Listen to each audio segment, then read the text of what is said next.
back to Inside Ambition. I'm Alexandra George, and today I'm talking to Roxane Lovell. She's the STAR Scholars Program Manager. Hi Roxane, how are you?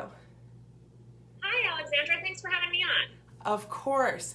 Why don't you start by telling our audience who don't know what the STAR Scholars Program is? So STAR Scholars is a program that usually runs 10 weeks over the summer term, where students get a chance to work with a faculty mentor on a research project, a creative work, scholarly work project, and they get paid, and usually we offer housing on campus. This year, we've had to change things around a little bit.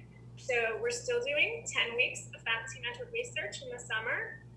We're also offering a part-time option for students who want to be able to participate in research or their creative work on campus during the fall, winter, or spring, summer.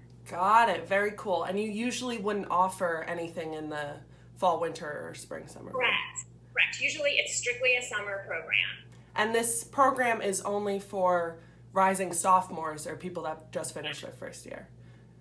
So typically that's your one summer that you have as a Drexel student, so that's the summer that we offer the program. So very dedicated students who are willing to give up their summer for this intensive experience.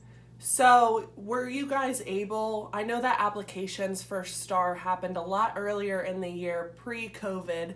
Were you guys able to retain all of your membership or grant opportunities to all of those students still? Just about. There were a couple students who decided not to participate, which is totally fine and understandable, but almost all of our students were able to work something out. So we actually have 154 students in the program this summer, and 98 of them are doing remote research right now or creative work. And then we have some students doing a fall winter option and some students doing a spring summer option. So there are no students on campus right now for STAR? No, there are not. So how is that working, like from an administrative standpoint with you overseeing the program? How is that working? Because I know a lot of students, one of the greatest things they get out of STAR, besides that awesome research experience, is that sense of community with that smaller group over the summer. So how do you see that working?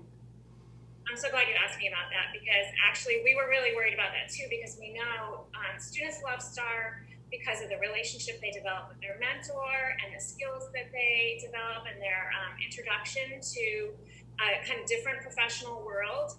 But they also love hanging out in the residence hall together, playing volleyball late at night. So we really worked hard to try to incorporate that a little bit. And actually all of us in the Office of Undergraduate Research are very big Harry Potter fans.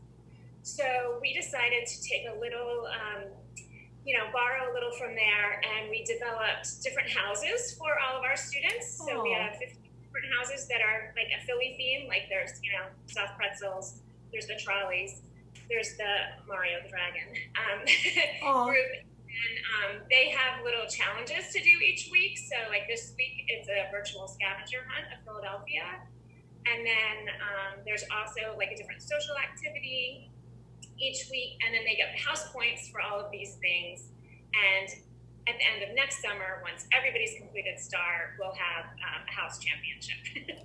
That's so cool. That sounds really awesome. And maybe that could even be a tradition that continues. It might be. We'll see. Do you foresee any of the changes that have happened because of coronavirus benefiting your program in the future? Are there some changes that you might want to make more permanent? Yeah, I think that we might be. We actually have been having programs on Zoom. So like stuff that we normally offer during lunchtime at STAR. So different workshops to introduce you to like global education or to the custom design major. We've actually had really good attendance on Zoom with those. And so, we're thinking about having remote presentation opportunities in the future. That's very cool. And do you think that the part-time spring, summer, fall, winter option would be something you want to look into further in the future or no? We'll have to see how it goes. We'll see. Yeah, we'll see how the students like it and how the mentors like it. And, it's a challenge for us because we'll be welcoming our STAR Scholars for next summer in the fall. Yes. So we're going to have two groups of STAR Scholars that we're working with at the same time. So, from my point of view, it might be better not to have that. But if students love it, we would certainly consider, seeing what we could do. And the part-time option, the hope is that that's a more traditional research mentorship position? I think that most of the students that chose to wait for the part-time option are hoping that we're going to be able to be back on campus. And there's students who really need to be in the lab to do their work. Got it. So a lot of our summer students were able to take projects that they would normally do on campus and rework them to be able to be remote. In fact, we have one student who's working with a biomedical engineering professor who he sent her a 3D printer so that she can work on the 3D printer implants that she would have been doing in the lab. Very cool. Could you elaborate on some of the other projects students are working on?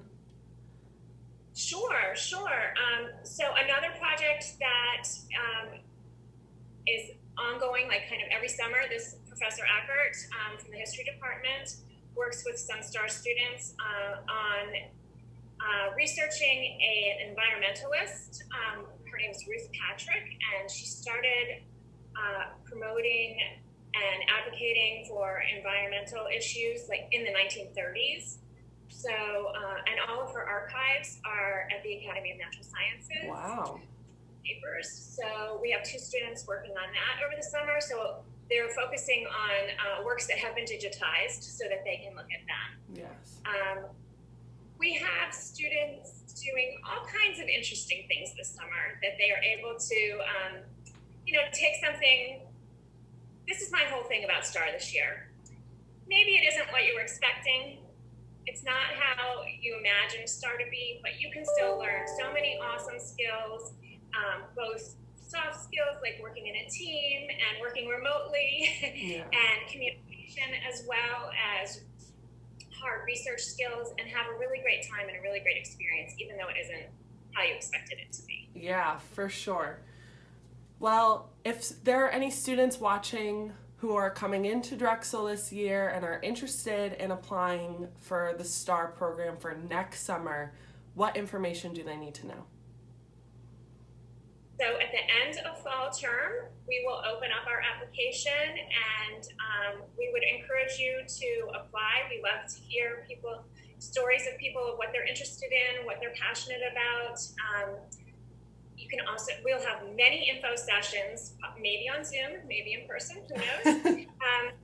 So you can come find out more information before you apply. It's not a complicated application. You do need to get a faculty recommendation and write 2 essays. And we would encourage all students who are interested to give it a go. Anyone at Drexel can participate in STAR. Well, thank you so much, Roxane, for taking the time to speak with me. I know we're going to have some of your students in your program on in a couple of weeks, and we're really looking forward to that here at the show. So thank you so much. Me too. I'm looking forward to seeing those students on your show. Thanks, Alexandra. Of course. If you're interested in more information about the STAR Scholars program, make sure to check out the Honors Program's website. And for more information about our show, head to our Instagram at @inside_ambition and subscribe to Drexel Television's YouTube channel. Thanks for watching. We'll see you soon.